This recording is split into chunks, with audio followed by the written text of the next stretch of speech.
तो आज हम लोग गॉस लॉ का थर्ड एप्लीकेशन देखेंगे, ठीक है ना।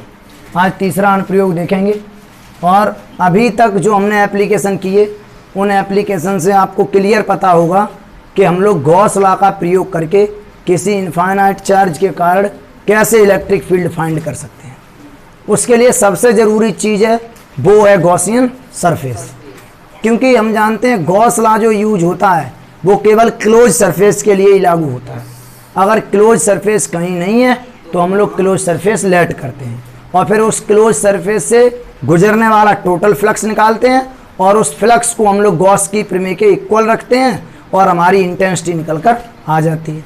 तो आज हम लोग थर्ड एप्लीकेशन देखेंगे गॉस लॉ का, ठीक है ना। तो हेडिंग बना लीजिए, electric field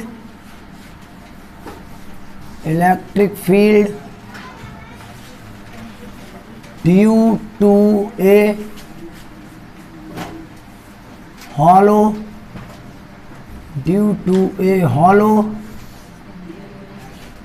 uniform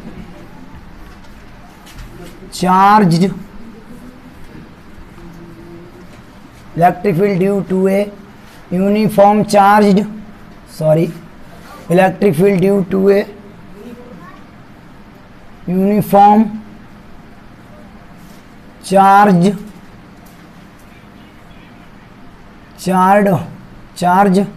hollow sphere। तो एक समान रूप से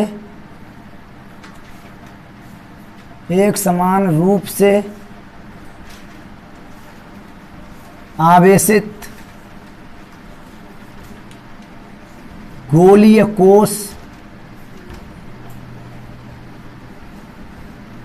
कोश ब्रैकेट में खोखला, ये गोला कैसा है,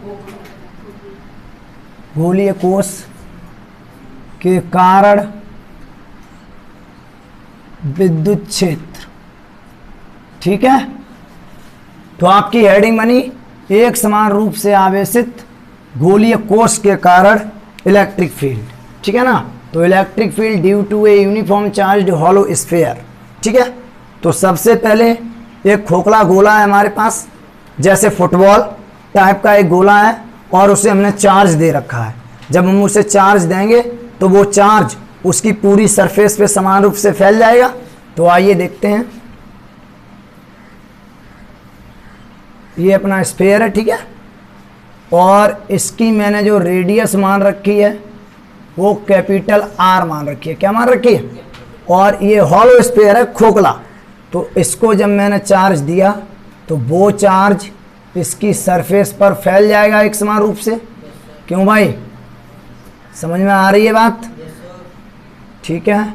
जब ये चार्ज फैल जाएगा तो चार्ज क्या बनाता है, इलेक्ट्रिक फील्ड बनाता है।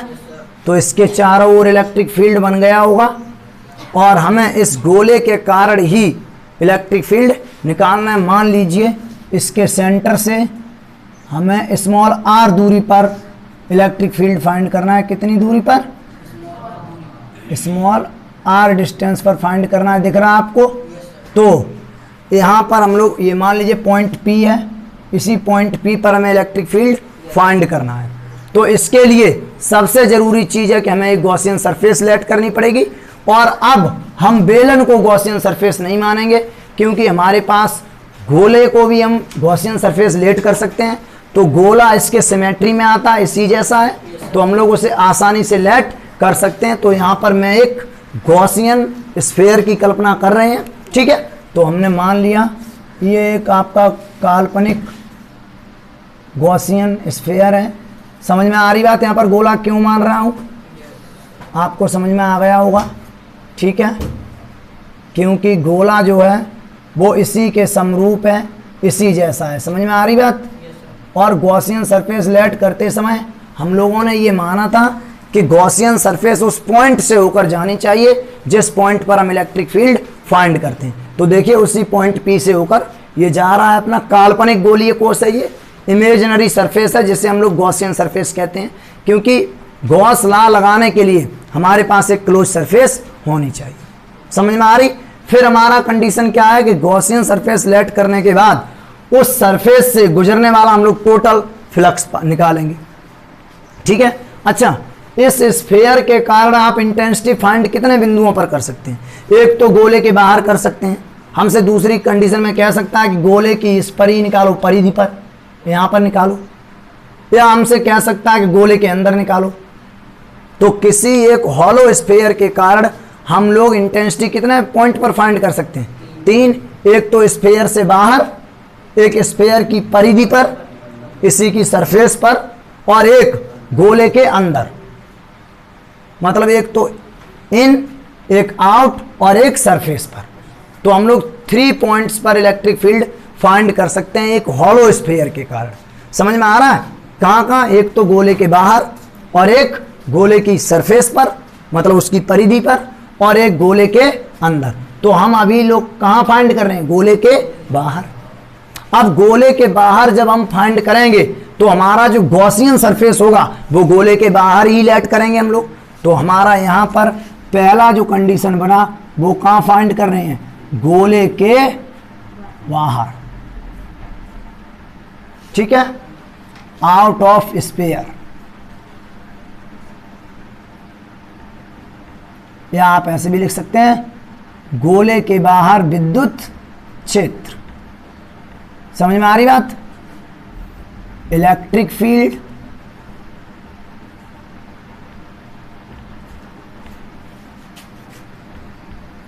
Out of sphere. ठीक है, गोले के बाहर। तो गोले के बाहर हमने क्या पॉइंट लेट कर रखा है? P, और इसी पॉइंट P पर हमें इलेक्ट्रिक फील्ड फाइंड करना है। तो इसके लिए हम लोग एक गॉसियन सरफेस लेट करेंगे, और वो गॉसियन सरफेस आपने एक गोला मान रखा है। ये देखिए डॉट डॉट डॉट से जो आपको दिखाई दे रहा है। तो फिर से वही बात कि गॉस कहते हैं उस सरफेस को छोटे छोटे एलिमेंट से बना हुआ मानो। तो हमने मान लिया ये जो काल्पनिक गोलीय कोश है, जो काल्पनिक स्फीयर है, इमेजिनरी स्फीयर है, जो गॉसियन सरफेस है, वो हमारी छोटे छोटे एलिमेंट डीए डीए डीए से मिलकर बनी है। तो इधर देखिए, उनमें से एक डीए अपना, ध्यान दीजिए, एक डीए अपना ये रहा। समझ में आ रही बात? एक डीए ये रहा, और ये पॉइंट अपना क्या है? पॉइंट P पर। तो ये अपना कितना एलिमेंट है? डीए है। डीए समझ में आ रही होगी आपको बात? डीए। ठीक, इस डीए पर जो विद्युत क्षेत्र की तीव्रता होगी, धनावेश के कारण इलेक्ट्रिक फील्ड दूर की ओर होता है। तो यहाँ पर जो इलेक्ट्रिक फील्ड की डायरेक्शन होगी वो यही जाएगी। समझ में आ रहा होगा आपको? ये हो गई इलेक्ट्रिक फील्ड। और यहाँ पर जो एलिमेंट की डायरेक्शन है वो भी उसके परपेंडिकुलर होती है। तो ये हो गई अपनी डीए की डायरेक्शन। समझ में आ रहा है बात? ये डीए की डायरेक्शन हो गई। ठीक, अब अगर इस छोटे से एलिमेंट से गुजरने वाला फ्लक्स डी फाई हो, हम क्या मान लेंगे? D phi. आप जानते हो डीए से गुजरने वाला फ्लक्स डी फाई छोटा सा मानेंगे। तो याद गोले के अल्पांश, मतलब एलिमेंट अल्पांश से गुजरने वाला फ्लक्स क्या मान रखा आपने? डी फाई हो तो डी फाई माना। समझ में आ रही है बात? क्लियर हुए? ये डी फाई उस छोटे से एलिमेंट से निकल रहा है। फिर हम मान लेंगे कि पूरा गोला इतने एलिमेंट से मिलकर बना है, सबको हम लोग जोड़ देंगे, और जोड़ेंगे तो उसके लिए एक साइन यूज करेंगे क्रोज इंटीग्रल का, आप जानते हो। तो डी फाई फ्लक्स निकालने का फॉर्मूला आपको पता है बेटा, क्या होता है? E D A cos theta, और थीटा यहाँ पर ई और डी ए के बीच का एंगल है, और वो आपको दिख रहा है कितना है? दिख रहा है? चूंकि ई व डी ए के बीच कोण आपको साफ दिख रहा है। ठीक है, ई व डी ए के बीच एंगल 0, दोनों सेम डायरेक्शन में, चित्र में, फिगर में आपको स्पष्ट दिख रहा हुआ।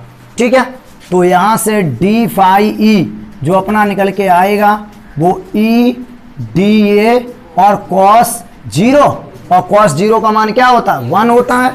तो d phi E equal to आपका आ गया ई डी ए। इतनी बात समझ में आई?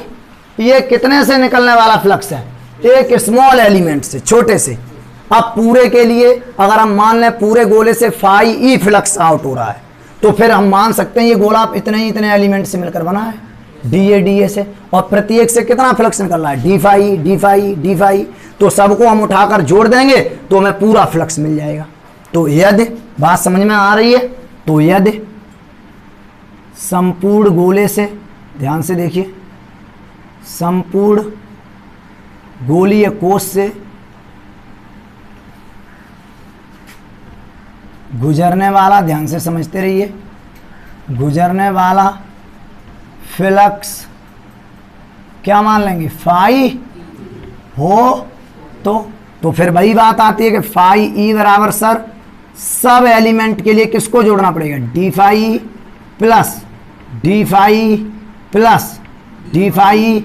तो हम लोग कब तक लिखेंगे कोई पता नहीं है, इसलिए हम लोग एक साइन यूज करते हैं, आपको पता है, और वो साइन यूज किया क्लोज इंटीग्रल, और ये डी फाई। कोई दिक्कत बेटा, समझ में आ रहा है, बहुत आसान सी चीज है। अब ये शो कर रहा है कि हमने पूरे स्फेयर के लिए डी फाई ई को जोड़ रखा है, तो यहां से फाई ई बराबर डी फाई ई की मैंने वैल्यू रख दी, क्या है, ई डी ए। देखिए ये है। अब आप बताइए, यहां पर जो ई होगा, विद्युत क्षेत्र होगा, वो हर जगह कांस्टेंट होगा, क्योंकि एक ही गोले में रेडियस तो चेंज होगी नहीं भाई। ये आर है तो ये भी क्या होगा, आर ही होगा। एक ही गोले, ये भी क्या हुआ, आर होगा। तो ई हमारा प्रत्येक एलिमेंट पर कांस्टेंट हो चुका है, तो उसे हम लोग आउट कर देंगे। तो इधर देखिए ध्यान से जरा, तो ये फाई ई बराबर आपने ई को आउट कर दिया और क्लोज इंटीग्रल डी ए।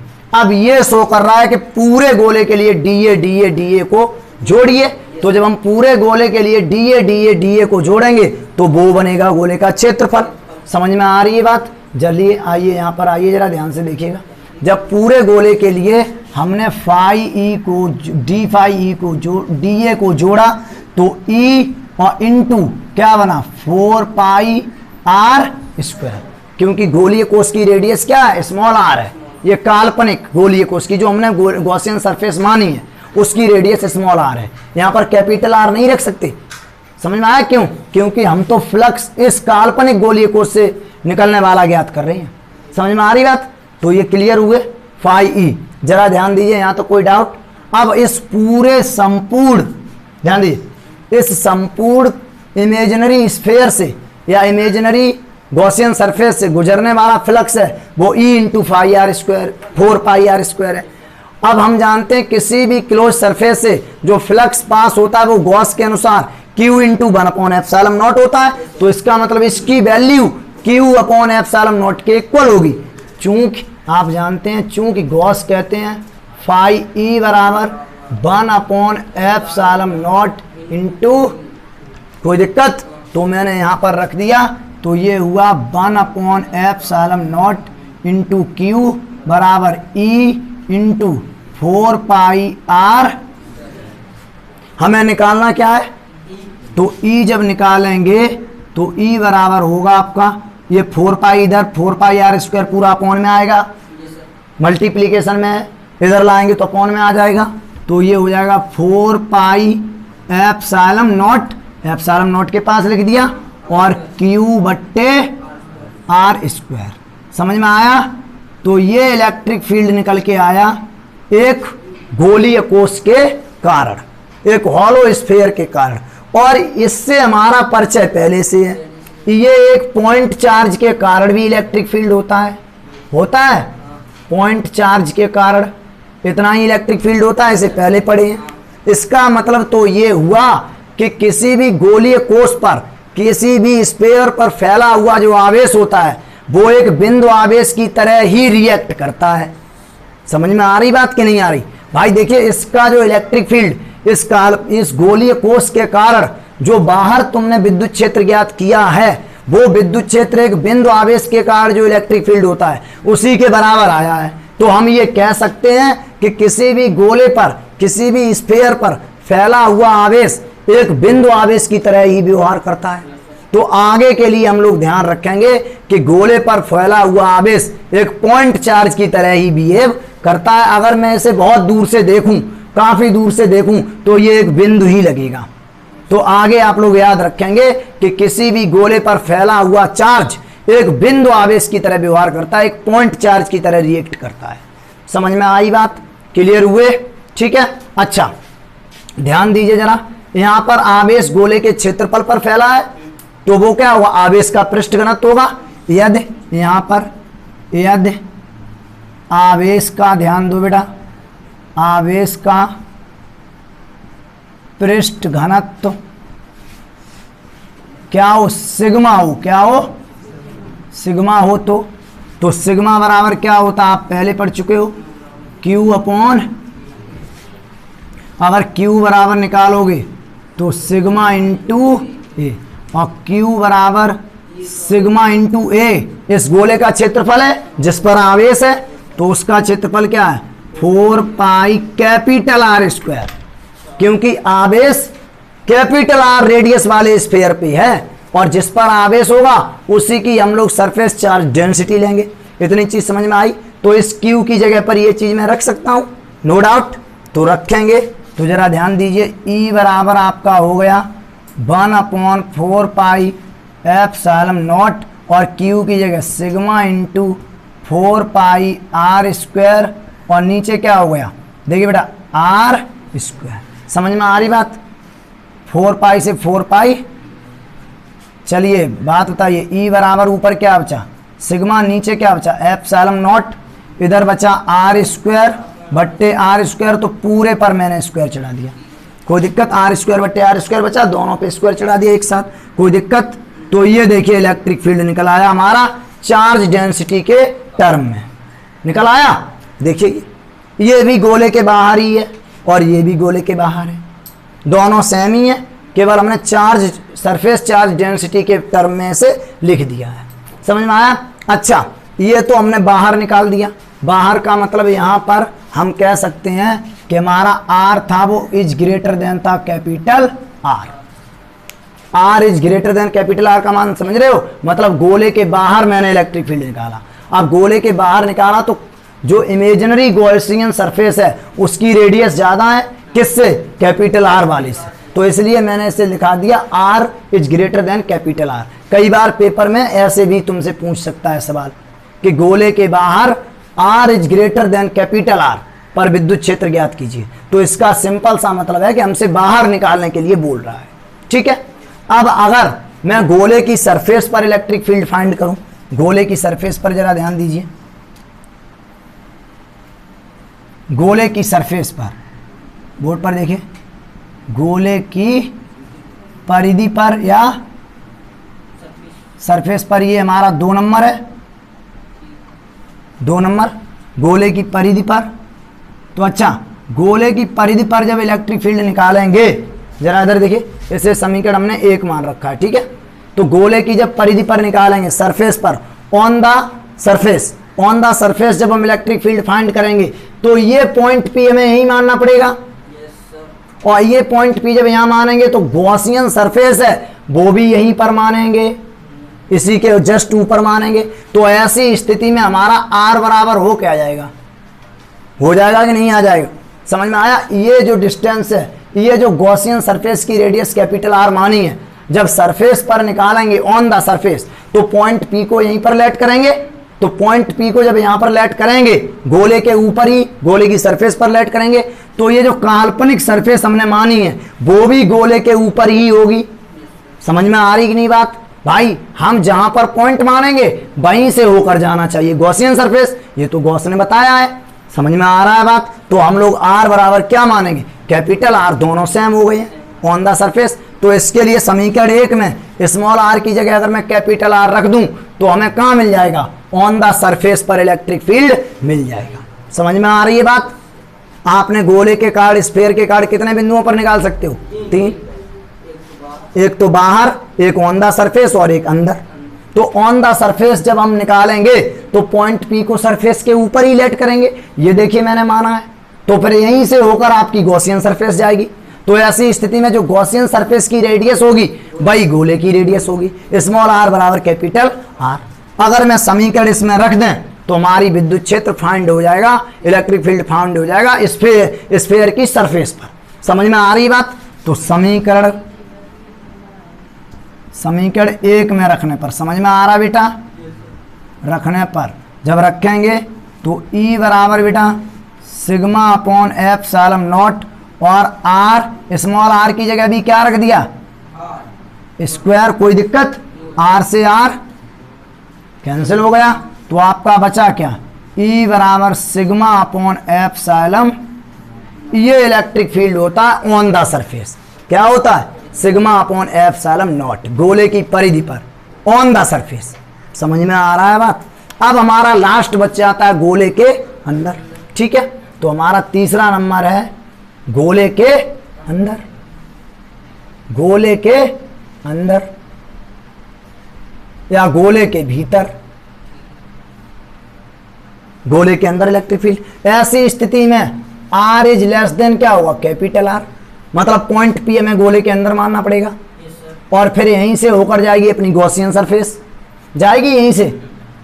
ऐसे मानोगे गॉसियन सरफेस? मानोगे कि नहीं मानोगे? समझ में आ रही बात?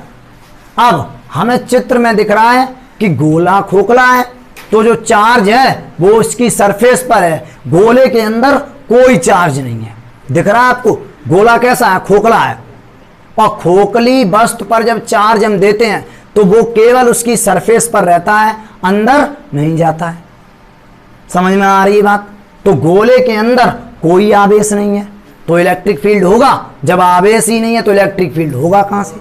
तो इसका मतलब हम साफ लिख सकते हैं, चूंकि गोले के अंदर, स्फीयर के अंदर, गोले के अंदर कोई आवेश नहीं है, कोई आवेश नहीं है, अर्थात Q बराबर क्या है? 0। Q बराबर क्या है? तो E बराबर क्या हो जाएगा? 0। इलेक्ट्रिक फील्ड भी क्या होगा? 0 होगा। देखिए तीनों पॉइंट्स पे आपने निकाल दिया, इलेक्ट्रिक फील्ड समझ में आया। लेकिन हाँ, अगर यहीं पर गोला खोखला नहीं होता, ठोस होता, तो ऐसी स्थिति में फिर अंदर इलेक्ट्रिक फील्ड 0 नहीं होता, तो फिर हमें इलेक्ट्रिक फील्ड निकालना पड़ता, जो हम नेक्स्ट क्लास में देखेंगे। अगर गोला ठोस हो तो भी हम 3 पॉइंट पर इलेक्ट्रिक फील्ड फाइंड कर सकते हैं, एक तो बाहर, एक तो ऑन द सरफेस, और एक कहाँ? अंदर। तो ऐसी सिचुएशन में अगर कोई वस्तु ठोस है, गोला ठोस है, तो चार्ज तो उसके पूरे वॉल्यूम में फैलेगा, फैल जाएगा। समझ में आ रही बात? क्लियर हुआ? तो वो हम लोग नेक्स्ट क्लास में देखेंगे। तो ये समझ में आया? बिल्कुल सिंपल सा है, बहुत आसान है। जब हम लोगों ने पॉइंट बाहर ने इलेक्ट्रिक फील्ड निकाला तो हमने कोई बाहर पॉइंट P माना, और वहीं से एक स्फीयर गॉसियन सरफेस खींच दी।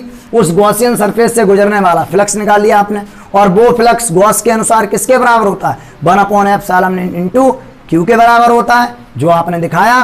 तो आपकी इलेक्ट्रिक फील्ड जो निकल के आई वो 1/4πε0 Q/r² की तरह निकल के आई, जो एक बिंदु आवेश के कारण मान होता है। इसलिए हमने ये बताया कि गोले के बाहर, अर्थात गोले पर फैला हुआ आवेश होता है, गोले पर डिस्ट्रीब्यूट जो चार्ज होता है वो एक पॉइंट चार्ज की ही तरह व्यवहार करता है, रिएक्ट करता है। समझ में आया? तो ये, और गोले के परिधि के लिए हमने स्मॉल r बराबर क्या रख दिया? Capital R। सारी चीज आप लोग समझ चुके हो कैसे। तो ये आपका 3rd एप्लीकेशन था। समझ में आया? तो 4th एप्लीकेशन में हम लोग देखेंगे कि अगर गोला ठोस हो, सॉलिड हो, तो ऐसी सिचुएशन में इलेक्ट्रिक फील्ड क्या हो सकता है। ठीक है, तो हम लोग वो नेक्स्ट क्लास में बात करेंगे। धन्यवाद।